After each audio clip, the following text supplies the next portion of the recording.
Buat kalian yang memiliki kendaraan roda 2 atau motor, wajib nonton video ini. Kenapa? Agar kalian tidak menjadi korban dalam kejahatan yang menggunakan modus seperti ini.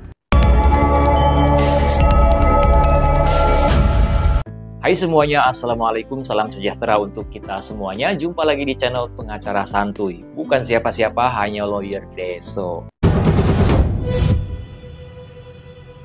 Di CKH 06, kembali saya akan menceritakan suatu kasus hukum yang terjadi di tengah masyarakat.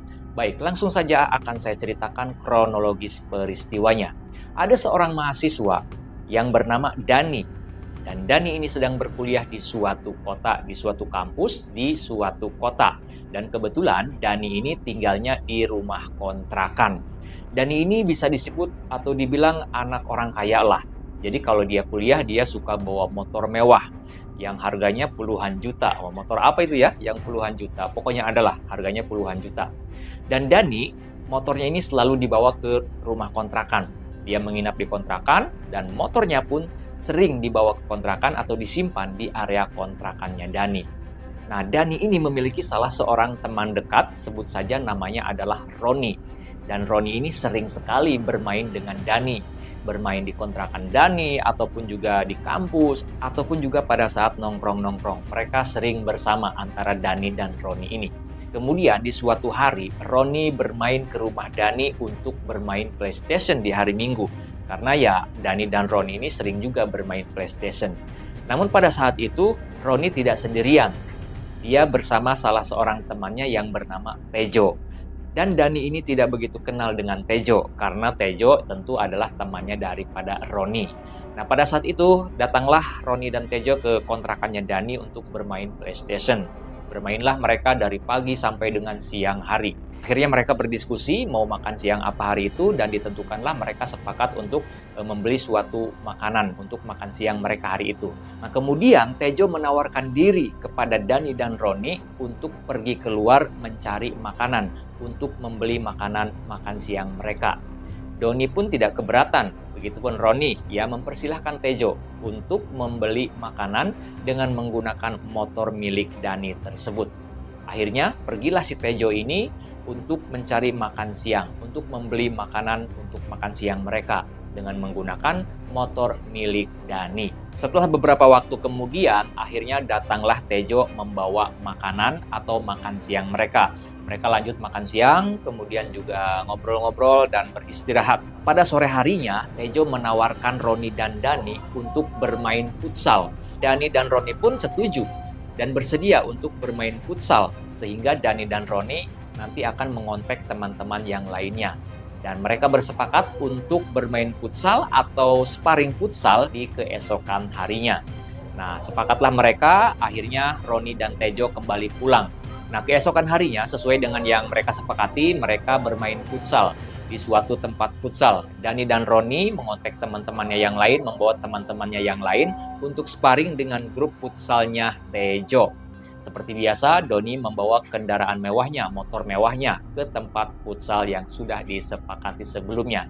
Kemudian mereka tiba di suatu tempat futsal dan memarkirkan motor milik mereka di tempat parkiran futsal tersebut. Kemudian mereka bertemu dengan grup futsalnya milik Tejo yang dilanjutkan dengan bermain futsal. Bermainlah mereka di tempat futsal tersebut. Dan setelah beberapa jam kemudian, setelah waktu futsal habis, setelah waktu futsal selesai, mereka pun bersiap-siap untuk kembali pulang. Pada saat akan pulang, pada saat di parkiran, alangkah terkejutnya Dani, alangkah kagetnya Dani melihat di parkiran motornya sudah tidak ada. Motornya diduga dicuri oleh orang lain. Akhirnya Dani dan Roni serta teman-temannya yang lain juga panik. Mereka kaget, kok bisa motornya Dani itu bisa hilang? Padahal kuncinya masih berada di tangannya Dani. Nah, kemudian Tejo ini mengajak Dani dan juga Roni untuk bertanya ke satpam yang bertugas di halaman atau di gerbang futsal tersebut. Berdasarkan informasi dari Dani tentang ciri-ciri motornya, security pun menjawab dia melihat ada orang yang keluar menggunakan motor dengan ciri-ciri tersebut, yang mana itu adalah motornya Dani.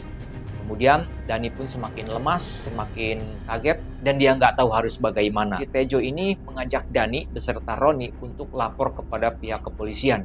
Nah, kemudian Dani diantar oleh Roni beserta teman-temannya yang lain dan juga diantar oleh si Tejo ini ke kantor polisi. Melaporlah mereka kepada pihak kepolisian menyampaikan apa yang terjadi, yaitu kehilangan motor milik Dani. Diterimalah laporan tersebut oleh pihak kepolisian dan mereka pun dipersilahkan pulang kembali oleh pihak kepolisian. Setelah selang waktu beberapa hari kemudian, kurang lebih 1 minggu, berdasarkan penyelidikan pihak kepolisian, ditemukanlah tersangkanya. Pada tahap awal, tersangkanya ditemukan 2 orang. Sebut saja namanya Boy dan juga Roy. Nah, Boy dan Roy ini mereka adalah yang membawa atau mengambil motornya Dani dari parkiran tempat futsal. Namun berdasarkan hasil pengembangan kepolisian dan hasil interogasi terhadap si Boy dan si Roy ini, ternyata ditemukan satu tersangkanya lagi, yang mana ini adalah tersangkanya adalah aktor utama atau dalang dari pencurian motornya Dani. Setelah mengetahui dalang atau otak pencurian motornya Dani, nah Roni dan Dani ini kaget banget ketika mengetahui siapa otak pencurian motornya Dani.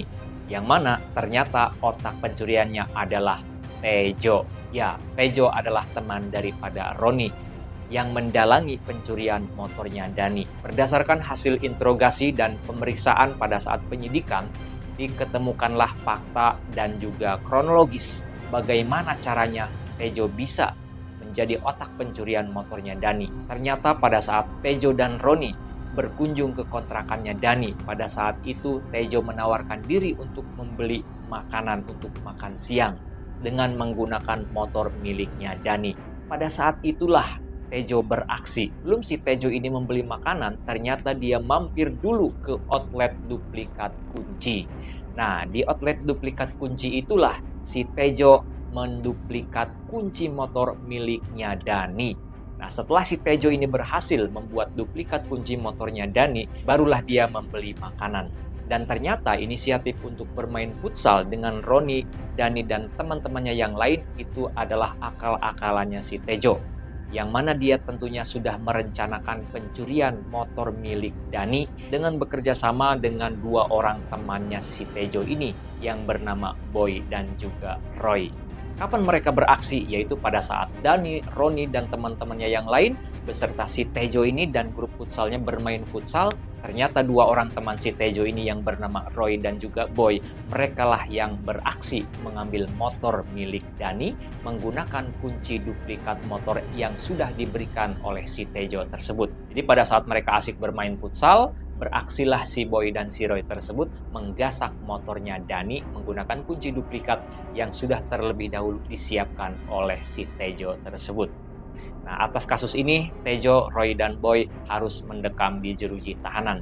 Dia harus mempertanggungjawabkan perbuatannya, dan dia pun akhirnya mendapatkan vonis pidana penjara dari pengadilan. Nah, dari kasus ini tentu ada pembelajarannya buat kita semua. Silahkan teman-teman yang punya pendapat apa sih pelajaran dari kasus ini, silahkan sampaikan di kolom komentar di bawah video ini. Itu saja cerita kasus hukum yang ingin saya ceritakan pada CKH edisi 06. Sampai jumpa di video-video selanjutnya. Assalamualaikum warahmatullahi wabarakatuh.